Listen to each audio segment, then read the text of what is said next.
All right, so as we were talking before, we're going to go through techniques of jumping back and jumping through. Straight legs, just bent legs. Bent legs. Bent legs, yeah. Okay. Is it harder? Is the bent legs harder than jumping through with straight legs, or vice versa? Do you think, or is it just a flexibility thing? It has a little to do with flexibility, but I feel like when you jump through with bent knees, it activates your core more. It strengthens the core. So there was a time I used to do a lot of jumping through with straight legs, but then I changed to bent legs, and I feel like it strengthened my core. So, okay, so with jumping through, it's really important, the setup is very important, to be able to get a little bit of height to then clear and get through without touching the floor. So what will be important here is to start in a downward facing dog with the fingers spread wide. And the placement of the pelvis is important because essentially what we want to do is we want the pelvis to ride over the shoulders so we can then float through. So, and what happens is the pelvis will ride over the shoulders, and then we want the shoulders to ride over the hands. So from our downward facing dog position, lifting the heels up high, and then pressing the rib cage toward the thighs as I look forward in between the hands. So when I jump, my pelvis is in the position to ride over my shoulders. What's very common is in this position is many practitioners will set everything correctly, but as soon as they jump, they'll curl the tailbone under, and then when they jump through, the pelvis is rather low. So thinking or feeling as if your rib cage is pressing against the thighs, so it may or may not press against the thighs, but feeling as if you're doing that action is really important. So then your pelvis can ride over the shoulders, and then keeping the head lifted to clear the shoulders. So you don't want to be here or you don't want to be here. You want your head to be lifted out of the shoulders. So from this position, inhaling, jumping.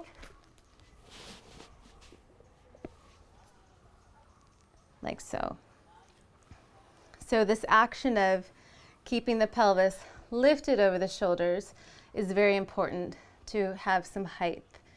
The other thing is that's really important for a nice fluid jump through is to maintain your connection to your hands. So one thing that's very common is when we jump through, we come and then we just lift our hands off like so.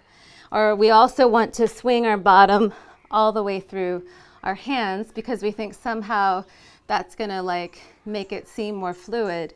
But in actuality, the bottom will always stay behind the arms. So if I were to demonstrate again,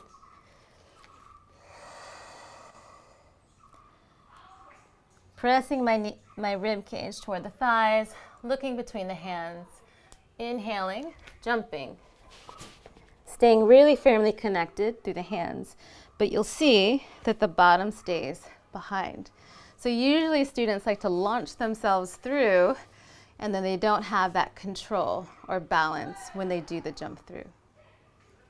And I could see from the side, maybe we didn't get that angle, but I could see from the side that your knees, when you were in the air, were really pressed up against your rib cage, and it really reminded me of the lift that you demonstrated at the very beginning for the jump back. Yes. And so it looked identical, just the fact that you were upside down and in the air. And so is that something we need to be thinking about too? Is that going to help us slow the fall down? Yes, most definitely. So when you jump through, it's very important, just like in the jump back, the knees are tight into the chest. Sometimes we don't have the strength fully there to make that contact, but it's something worthwhile to work on. And it will just actually, like I said before, just even practicing this and just holding like this helps to really activate the core and strengthen the core. So I often tell students, they see how important that is but then it's challenging to hold that position. So that's very important to be able to clear and to have control over the body when you jump through. And are you thinking of specific things when it comes to, so you've hopped your hips nice and high, but then for a lot of people that bit of actually controlling it down and through in a nice sort of slow way is like super difficult. It's sort of not a free fall, but once the energy starts coming down, it's like, oh, here we go, you know, and it's going through. So what are you activating to slow the whole process of coming down? So to slow the process coming down from the jump through, it's really important that you feel grounded, so that you feel this conscious connection and grounding through the hands. And I really feel like when you ground, then you feel the energy to be able to then support this pulling in of the core. I really feel like there's a relationship there, and it's really important to have something to push against to then activate and pull in. And is there a halfway, so say for a lot of people, can we see the building blocks that they would work through as far as the jumping back and the jumping through? It's like, to start with, people won't go right through, will they? Their feet will get stuck. So we've got the drawing in of the knees, and then what happens when their feet invariably get stuck on the floor? Right, so the first, what I would teach a very new student would be first just hugging the knees in, and then doing the best they can to just lift up. So just to get this sense of lifting. So with the chest coming up, with the chin coming up. And that will be even hard sometimes, just being able to lift the bottom and the feet. So even if they have to keep the feet down, lifting up. So that was very key for me to learn how to jump back over time, was I was doing this upward lift, and it became higher and higher and higher.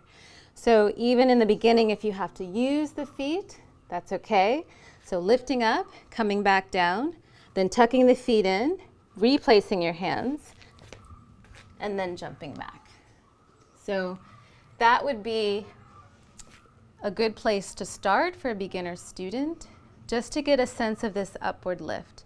What happens is many beginner students might get into the habit of, they'll come out of a pose, so say like you come out of Janu Shirshasana A, and they'll just kind of do this. Okay, so right away rolling over the knees.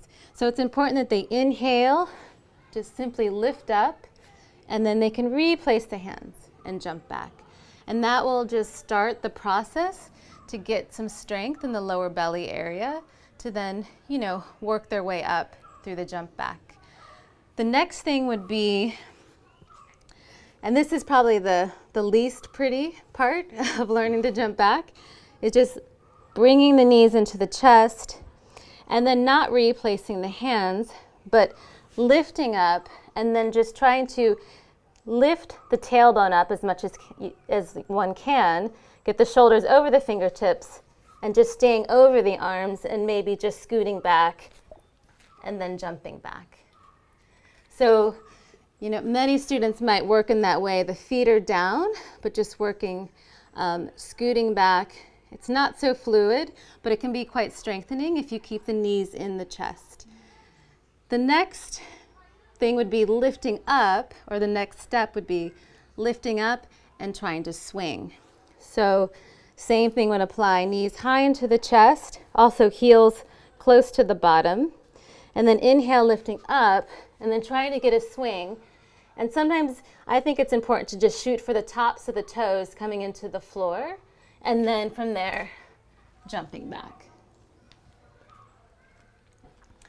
So those 3 steps, I feel, can really get somebody on the way to then being able to do the full jump back. And are there similar steps for the jump forwards? So if you can hop up high, are there those sort of similar sort of breakdowns? Yeah, so for a beginner jumping through, I really think it's better to come through with a sense of control or integrity instead of just boot scooting through, you know, just like I've seen a lot of those where they just kind of bump along.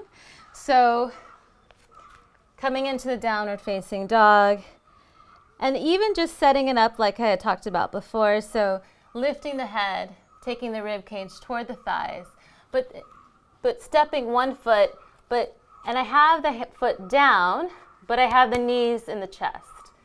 And then taking the other one, and then from here, coming through.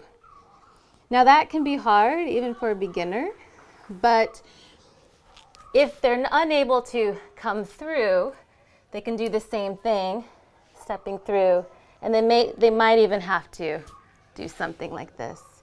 But I feel like that contact of getting the knees into the chest really is strengthening.